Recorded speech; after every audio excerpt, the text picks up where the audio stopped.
Welcome back to Riyas vlogs. ഇന്ന് ഞങ്ങൾ കൊച്ചിയിലേക്ക് പോവാം കേട്ടോ. എൻ്റെ ഒരു ഫ്രണ്ടിൻ്റെ മോളുടെ മാരേജാണ്. ഞങ്ങളുടെ ഇവിടെ ഈ അപ്പാർട്ട്മെൻറ്റിൽ നമ്മുടെ ഫ്രണ്ട്സിൻ്റെ ഇടയിലുള്ള ഫസ്റ്റ് മോളുടെ മാരേജ്. അപ്പോൾ അതിന് വേണ്ടിയിട്ട് ഞങ്ങൾ കൊച്ചിയിലേക്ക് പോവാം എന്ന് പറഞ്ഞൊരു വലിയ ഗ്യാങ് ഉണ്ട്. എനിക്ക് തോന്നുന്നു ഓൾമോസ്റ്റ് ആ ട്രെയിനിൽ ഞങ്ങൾ ആൾക്കാർ തന്നെയായിരിക്കും ഉണ്ടാവുക. അപ്പം എല്ലാം പാക്ക് ചെയ്തു. 2 ഡേയ്സാണ്. ഇപ്പോൾ ഇന്ന് മെഹന്തി ഉണ്ട്, പക്ഷെ ഇന്ന് ഞങ്ങൾക്ക് പോകാൻ പറ്റിയില്ല. അപ്പോൾ ഇന്ന് സാറ്റർഡേ അവർക്ക് അവിടെ ഒരു പഞ്ചാബി നൈറ്റ്സ് ഉണ്ട്. അപ്പോൾ അതും ഈ കല്യാണവും കൂടിയിട്ട് വേണം തിരിച്ചു വരാൻ. അത് കഴിഞ്ഞ് ഇവിടെ റിസപ്ഷനാണ്. അപ്പോൾ എല്ലാവരും ഭയങ്കര ഹാപ്പി ആട്ടോ.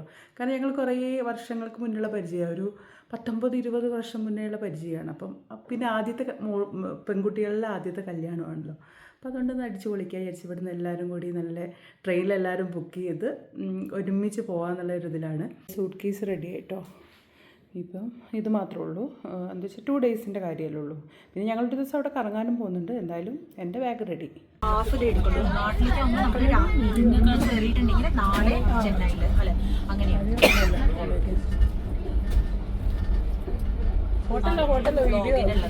വർത്താനൊക്കെയാണ് ഫോട്ടോ ഇല്ലാന്നാണ് ഞാൻ പറഞ്ഞത്. വീഡിയോ ഞാൻ ഓടി. അയാൾക്ക് മനസ്സിലായി ഇവരെന്തോ അടവായിട്ട് വന്നതാണ്.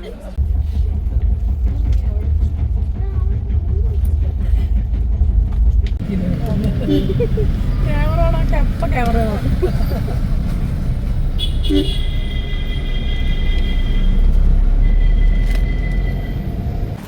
അപ്പം ഞങ്ങൾക്ക് വേണ്ടി റൂമൊക്കെ അവർ ബുക്ക് ചെയ്തിട്ടുണ്ട്. വേറെ ടീമുകളൊക്കെ അവിടെ എത്തിയിട്ടുണ്ട്. അപ്പം ഞങ്ങൾ ജസ്റ്റ് ഒരു കാലി ചായ കുടിച്ചിട്ട് പോകാൻ വിചാരിച്ചു. നമുക്ക് രാവിലെ തന്നെ ഒരു ചായ മസ്റ്റാണല്ലോ. അത് കുടിച്ചിട്ട് റൂമിലേക്ക് പോകാമെന്ന് വിചാരിച്ചിട്ട് ചായ കുടിക്കുകയാണ്. അങ്ങനെ ഞങ്ങൾ റൂമിലെത്തി ഫ്രഷായി.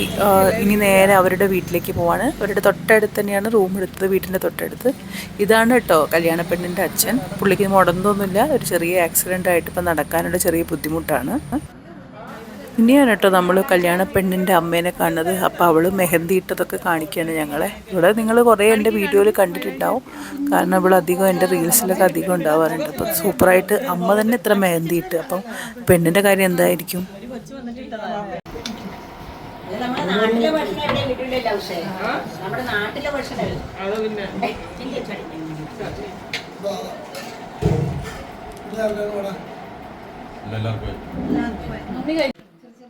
ബ്രേക്ക്ഫാസ്റ്റ് കഴിച്ച് കഴിഞ്ഞപ്പോഴേക്കും അലീന കുട്ടി എത്തി. അവളുടെ കയ്യിലുള്ള മെഹന്തിയൊക്കെ കണ്ട്. അപ്പോൾ ഇവരൊക്കെ എന്തായാലും തിരക്കാണല്ലോ. അപ്പം ഞങ്ങൾ വിചാരിച്ചു ഞങ്ങൾ ഇവിടുന്ന് ജസ്റ്റ് ലുലു മോളിലേക്ക് പോകാമെന്ന്. എന്തായാലും വന്ന സ്ഥിതിക്ക് ലുലു മോളിലൊക്കെ ഒന്ന് കാണാമെന്ന് വിചാരിച്ചു. ഞങ്ങൾക്ക് ചെറിയ രീതിക്ക് ഒരു ഷോപ്പിംഗ് ഒക്കെ ഉണ്ടായിരുന്നു. അപ്പോൾ ആ ഷോപ്പിംഗ് ഒക്കെ ചെയ്തിട്ട് പിന്നെ വീട്ടിലേക്ക് പോയാൽ മതി. അപ്പോഴേക്കും അവരും ഫ്രീ ആവും. പിന്നെ ഞങ്ങൾക്ക് റിസപ്ഷൻ്റെ ടൈം ആവും ചെയ്യും. പിന്നെ ഞങ്ങൾ അവിടുന്ന് നേരെ ഫുഡ് കോർട്ടിലേക്കാണ് പോയത് കേട്ടോ. എന്തെങ്കിലും ഫുഡ് കഴിക്കാൻ വിചാരിച്ച് ചെറുതായിട്ട് വിശക്കാൻ തുടങ്ങിയിരുന്നു. പിന്നെ ഇവിടെ പാരഗണൊക്കെ ഉണ്ടായപ്പോൾ അവിടുത്തെ ഫുഡ് കഴിക്കണം തോന്നി. തിരക്കുണ്ട്, പക്ഷെ എന്നാലും ഞങ്ങൾ കിഴി പൊറോട്ട കുറേയൊന്നും ഓർഡർ ചെയ്തിട്ടില്ല. എല്ലാം ഓരോരോ പ്ലേറ്റ്. എന്നിട്ട് ഞങ്ങൾ എല്ലാവരും കൂടി ഷെയർ ചെയ്ത് കഴിക്കാൻ വിചാരിച്ചു. കിഴി പൊറോട്ട തുറന്നപ്പോൾ നല്ല സ്മെല്ലായിരുന്നു. നല്ല ടേസ്റ്റും ഉണ്ടായിരുന്നു. പിന്നെ കൊത്തു പൊറോട്ടയും വാങ്ങിച്ചു. കിഴി പൊറോട്ട, കൊത്തു പൊറോട്ട, പിന്നെ പാരകളുടെ ബിരിയാണി. അപ്പോൾ നമുക്ക് മസ്റ്റാണല്ലോ. പാരകളുടെ ബിരിയാണിയും കഴിച്ചു. പിന്നെ എന്തൊക്കെയോ ജ്യൂസും കാര്യങ്ങളൊക്കെ വാങ്ങിച്ചിട്ട് എല്ലാവരും കൂടി കഴിച്ചു. അവിടെ പോയിട്ട് ഞങ്ങൾക്ക് ഉച്ചയ്ക്ക് ഭക്ഷണവും കഴിക്കാനുള്ളത്. അപ്പോൾ ലൈറ്റായിട്ട് കഴിക്കാമെന്ന് പറഞ്ഞിട്ട് എല്ലാവരും നല്ല കഴിക്കുന്നുണ്ട്. തിരിച്ച് ഞങ്ങൾ ഹോട്ടലിലെത്തി. അപ്പോൾ ആ റൂമൊന്ന് കാണിക്കാമെന്ന് വിചാരിച്ചു. ഇത് അവരുടെ വീടിൻ്റെ അടുത്ത് തന്നെയാണ്. ഇത് ഞങ്ങൾ പിന്നെ എല്ലാവരും എയർഫോഴ്സ് എക്സ് സർവീസ്മെൻ എല്ലാ ആൾക്കാരും അവർ ക്ഷണിച്ച എല്ലാ ആൾക്കാരും ഈ ഒരു ഹോട്ടലായിരുന്നു. അപ്പോൾ ഈവനിങ് റിസപ്ഷന് പോകാൻ വേണ്ടി എല്ലാവരും റെഡിയായി. ഞങ്ങൾ അവിടുത്തെ സ്ഥലത്തെത്തിയിട്ടോ. ഞങ്ങളവിടെ ഹാളിലെത്തിയപ്പോഴേക്കും മണവാട്ടി പെണ്ണ് നല്ല ഫോട്ടോഷൂട്ടിലായിരുന്നു. എനിക്ക് ഭയങ്കരമായിട്ട് ഇഷ്ടപ്പെട്ടു കേട്ടോ മോളുവിനെ കണ്ടപ്പോൾ. അവളുടെ ഡ്രസ്സായിക്കോട്ടെ, അവൾ യൂസ് ചെയ്ത ആക്സസറീസ് ആയിക്കോട്ടെ, എല്ലാം ഗംഭീരമായിരുന്നു. ഇപ്പോഴത്തെ കുട്ടികൾക്ക് നല്ല ഐഡിയ ആണ് കേട്ടോ ഈ കാര്യത്തിലൊക്കെ. ഇതൊക്കെ കാണുമ്പോൾ വീണ്ടും കല്യാണം കഴിക്കാൻ തോന്നും. അത്ര ഭംഗിയായിട്ട് മോള് ഒരുങ്ങിയിട്ടുണ്ടായിരുന്നു.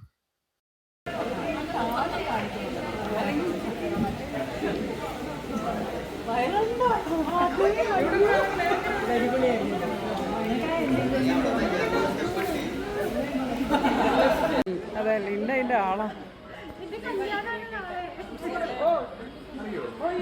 അൻസിൽ റഹ്മാൻ എല്ലാവർക്കും അറിയുണ്ടാവുമല്ലോ. അപ്പോൾ പുള്ളി ഉണ്ടായിരുന്നു ഈ കല്യാണത്തിന്. ഇതെൻ്റെ ഫ്രണ്ട് ഷീനയുടെ കസിനാണ്. അപ്പം മുന്നേ ഞാൻ ബാംഗ്ലൂർ അവരുടെ വീട്ടിലൊക്കെ വന്നപ്പോൾ കണ്ടിട്ടുണ്ടായിരുന്നു. എന്നാലിപ്പോൾ രണ്ടാമത് കണ്ടപ്പോൾ സന്തോഷമായി. എനിക്ക് അന്ന് ഭയങ്കര ഇഷ്ടപ്പെട്ടൊരു നടനായിരുന്നു കേട്ടോ അത്. കണ്ടപ്പോൾ വളരെ സന്തോഷമായി. ഇടയിൽ നല്ല ഗാനമേളയൊക്കെ ഉണ്ടായിരുന്നു കേട്ടോ. പാട്ടൊക്കെ അസാധ്യ പാട്ടായിരുന്നു. പക്ഷേ കോപ്പിറൈറ്റ് വരുന്നതുകൊണ്ടാ പിന്നെ ഞാൻ ആ പാട്ട് ഇതാക്കാഞ്ഞ്. സൂപ്പറായിരുന്നു കേട്ടോ.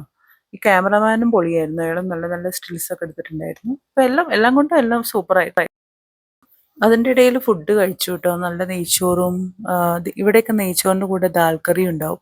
ദാൽ കറി നല്ല പോത്തിറച്ചിയൊക്കെ ഉണ്ടായിരുന്നു. സൂപ്പർ ഭക്ഷണമായിരുന്നു. അപ്പോൾ നന്നായിട്ട് ഫുഡൊക്കെ കഴിച്ചു. ഇത് നെക്സ്റ്റ് ഡേ ആണ് കേട്ടോ. നെക്സ്റ്റ് ഡേ കല്യാണത്തിൻ്റെ അന്ന് ഞാനിട്ട ഔട്ട്ഫിറ്റാണിത്. ഈ സാരിയാണ് ഉടുത്തത്.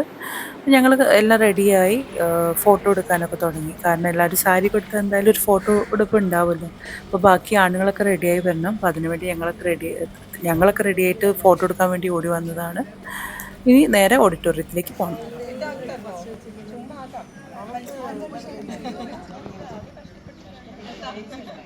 ആക്സിങ്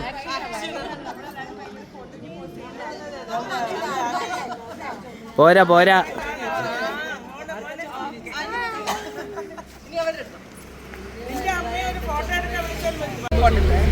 അതൊന്ന് വീഡിയോ എടുക്കണം. ബാക്കി വണ്ടി സ്റ്റാർട്ടാക്കിയതാണ്.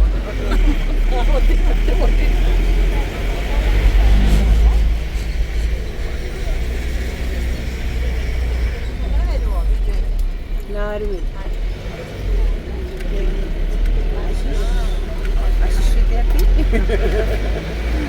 എടാ നിന്റെ ചേച്ചീൻ്റെ തല കാണുന്നില്ലല്ലോ. ചേച്ചി തലേ ഒളിച്ചിട്ടുള്ളു.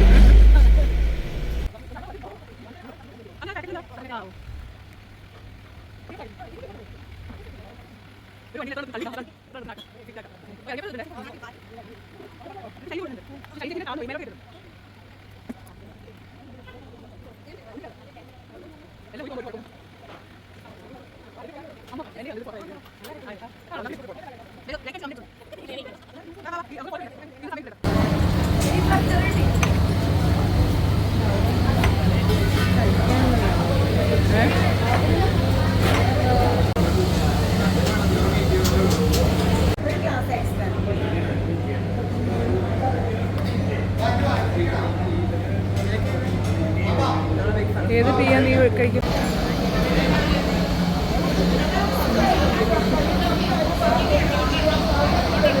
ഓഡിറ്റോറിയം അടിപൊളിയായിരുന്നു കേട്ടോ. നല്ല സൂപ്പർ ഓഡിറ്റോറിയം ആയിരുന്നു. എ സി ആയതുകൊണ്ട് ആ സമയത്ത് ചൂടൊന്നും അറിഞ്ഞതേ ഇല്ല. പിന്നെ ചൂട് കുറവായിരുന്നു കേട്ടോ. അപ്പോൾ ഞങ്ങൾ ബാംഗ്ലൂരിൽ നിന്ന് വന്ന ടീമൊക്കെ മുന്നേ തന്നെ സീറ്റ് പിടിച്ചിരുന്നു. ഞാൻ ആദ്യമായിട്ട് പങ്കെടുക്കുന്ന ഒരു മുസ്ലിം കല്യാണം. എനിക്ക് ഫ്രണ്ട്സൊക്കെ ഒരുപാട് ഉണ്ടായിരുന്നെങ്കിലും ഞാൻ അവരുടെ ഈ ഒരു ചടങ്ങ്, ഇവർക്കൊരു ചടങ്ങുണ്ടല്ലോ ആ നിക്കാഹിൻ്റെ, അതിൽ ഇതുവരെ പങ്കെടുത്തില്ല. പിന്നെ സ്റ്റേജ് സൂപ്പറായിരുന്നു കേട്ടോ. ഒരു വൈറ്റ് തീമായിട്ടുള്ള ഒരു ഡെക്കറേഷൻ ആയിരുന്നു. സൂപ്പറായിട്ടുണ്ട് അത്. പിന്നെ ആ സീറ്റൊക്കെ ഇങ്ങനെ വൈറ്റിൽ കാണുമ്പോൾ, ആ ചെയർസൊക്കെ കാണുമ്പോൾ നല്ല ഭംഗിയുണ്ടായിരുന്നു കേട്ടോ. എനിക്ക് ഭയങ്കരമായിട്ട് ഇഷ്ടപ്പെട്ടു. ഞങ്ങൾക്ക് എല്ലാവർക്കും ഇഷ്ടപ്പെട്ടു. അള്ളാഹുവിൻ്റെ അപാരമായ അനുഗ്രഹത്താൽ ഏറെ ആഹ്ലാദഭരിതമായ നിക്കാഹിൻ്റെ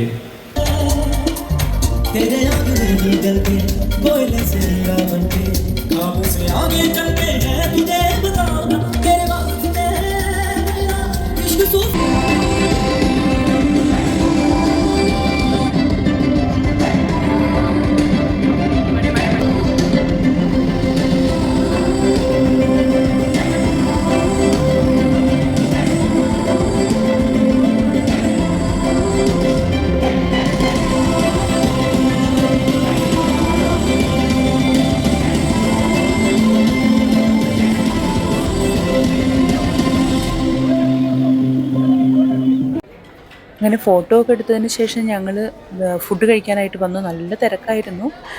നല്ല ബിരിയാണി ഉണ്ടായിരുന്നു, കപ്പ മീൻകറി ഉണ്ടായിരുന്നു, നല്ല പോത്ത് ഡ്രൈ ഉണ്ടായിരുന്നു, അല്ലാതെ അങ്ങനെ കുറേ പുഡിങ് ഐസ്ക്രീം അങ്ങനെയൊക്കെ ഉണ്ടായിരുന്നു. പക്ഷേ നല്ല റഷ് ആയതുകൊണ്ട് ഞങ്ങൾക്ക് വീഡിയോ അങ്ങനെ കാര്യമായിട്ട് നന്നായിട്ട് എടുക്കാൻ എനിക്ക് കഴിഞ്ഞില്ല. കഴിക്കുന്ന വീഡിയോസൊന്നും എടുക്കാൻ കഴിഞ്ഞില്ല.